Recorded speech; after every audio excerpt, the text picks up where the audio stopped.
We are foraging in Appalachia, and I am with Caleb Arnold, a naturalist foraging expert that is going to walk us through this Appalachian terrain and this beautiful forest. And we are going to identify edibles, medicinals, and a bunch of kind of things.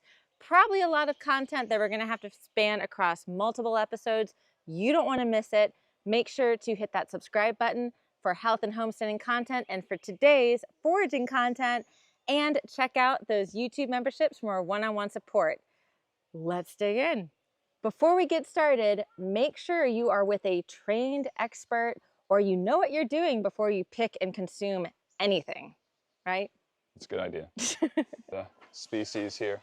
Ooh. Wild grapes. Yes. One of the summer grapes, or what we call possum grapes. It looks like they've got to plump up a good bit, huh? Yeah, like they just started forming?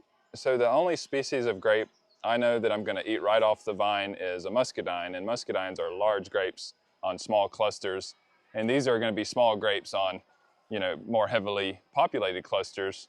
And so I kind of lump all these, it's probably 5 or 7 species, I don't know, that I lump all these together because they kind of need to be processed in order to utilize, the food there. What is it with the acidity? It's just got a lot of acidity. I'm not sure. Maybe it's like a malic acid or something. But you could try to consume any of the wild grapes. At this stage? No, when they're ripe, when the fruit's ripe. And as far as I know, they're mostly all going to be purplish, dark colored when ripe.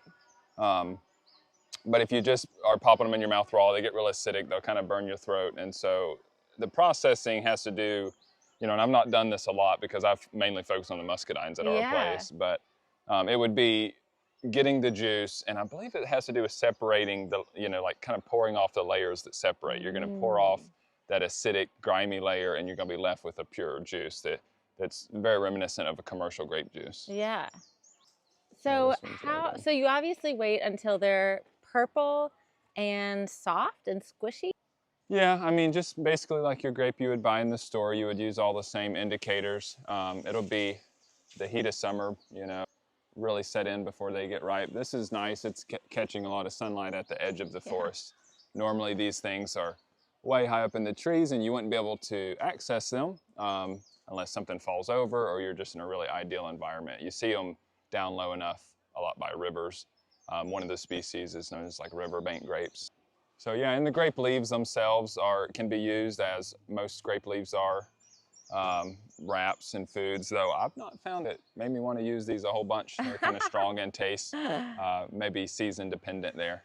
Look, Olivia's curious. Yeah, she's intuitive. She is. I have either intuitive or just naive completely. Right. I also have heard that you can put grape leaves in pickling jars for crispiness. Yeah. There's, what is it, tannins? One of those compounds inside to help keep crispness and color. Yeah. Yeah, I believe so. And then there's also like this weird alien thing here, not my child, but I saw, it was like, here we go. Look at that. Yeah. What is that? This is common. And, forget the name of this. Look this one up. Yeah. I don't remember if it's fungal or insect, but it's very common to the grape leaves. And it's like these little alien things. Yeah. Just popping out. So she is so curious. This is a great example. Yeah, this will be loaded down, and a lot of wildlife will consume this fruit. So high ecological value as well. If you were like trying to survive in the forest, not just a camping situation, but like, society breaks down and you're in the forest for whatever reason, and you see these green or purple. I mean, are they okay to eat green? Are they going to help you out if they're purple? So for me, this is not one that I would get super excited about because in a primitive situation, it's going to take, most of the time in my head, it takes a modern jar or a modern canteen to start to sift out some of those crystals. So, I typically avoid unripe berries. I can't confirm whether these are not, but I do know there's a lot of other foods and other families that unripe is a no-go. Yeah. So I will use caution there. And most of the time, these might even be a pass-up, even in a survival situation, unfortunately. If you're on the move or if you don't have time to sit down and do some processing, it's going to be tricky. Interesting. All right. Let's see what else we got. We have a second fruit coming in this Ooh. cluster, and it's not from the grapevine, it's from a tree branch that the grapevine's hanging on. And here we have Prunus serotina, or black cherry. Whoa. And even though they seem to be kind of at the same green stage, they're going to be very different berries and used differently.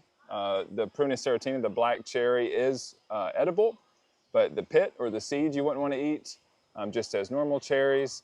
And you're going to be looking for a ripe cherry there. It's going to be very dark in color when it's ripe. That's cool. The birds are going to scoop these cherries up a lot faster than they will these grapes. How do you, I mean, I can see like this is a defined shape here on the grape leaves. It looks super viney, Yeah. but how does one confirm the cherry tree? So black cherry has a couple things to look for. One, we have a finely serrated leaf, which means the edges or the margins of our leaf are, they're like little teeth or little saw blades in there. Yeah.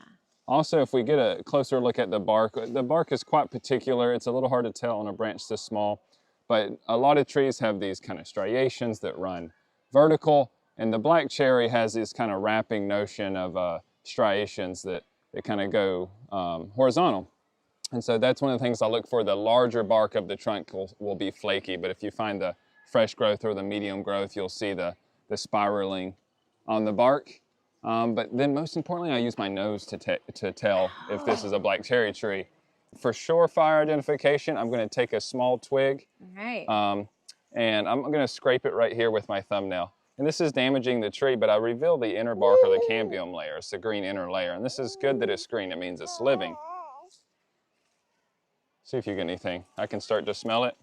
And at first I get kind of a foul smell, rank almost just a little bit. I think so. I mean, at first I kind of just smell like straight up green. Yeah, and so let's see. Let's sit with this just a minute. Let's strip a few of these leaves back and really tear up that inner bark to muster up that smell and see if you get a little bit there. Yes! So, so it's most of the time people don't consider it the best smell, but if you sit with it now for 30 seconds, maybe 45 seconds, it actually starts to sweeten up. It smells like almonds. Oh, there it goes. And so you nailed it, you know, that's your identification. So it's a cherry almond aroma. It's prussic acid that smells like that. There are cyanogenic compounds that go along with it. So there is a little caution with use on this one, but that's your surefire identification. You should get that cherry almond aroma. I'll throw out there that the most common thing I mistake this tree for is the black birch or sweet birch, also called the cherry birch because of how much it resembles the black cherry. So we have black cherry and black birch. The black cherry has the cherry almond aroma, and the black birch has a wintergreen aroma. So smelling, once again, is going to tell you for sure what you're dealing with. Make sure you are paying attention to those senses before you consume this thing. Today you learned about the wild grapevine and cherry tree that you might find in Appalachia. And while they're fun and edible, they're not going to be powerhouses of medicine that you might need to depend on if you were out in the woods. Next up, we have some big players of medicine that if you found could save your life if you were in the wild in Appalachian territory. You do not want to miss it. If you enjoyed this video, make sure to hit that thumbs up button, subscribe to my channel for more health and homestead and foraging information, and don't forget to check out those one-on-one memberships and be on the lookout for the next episode of Foraging in Appalachia.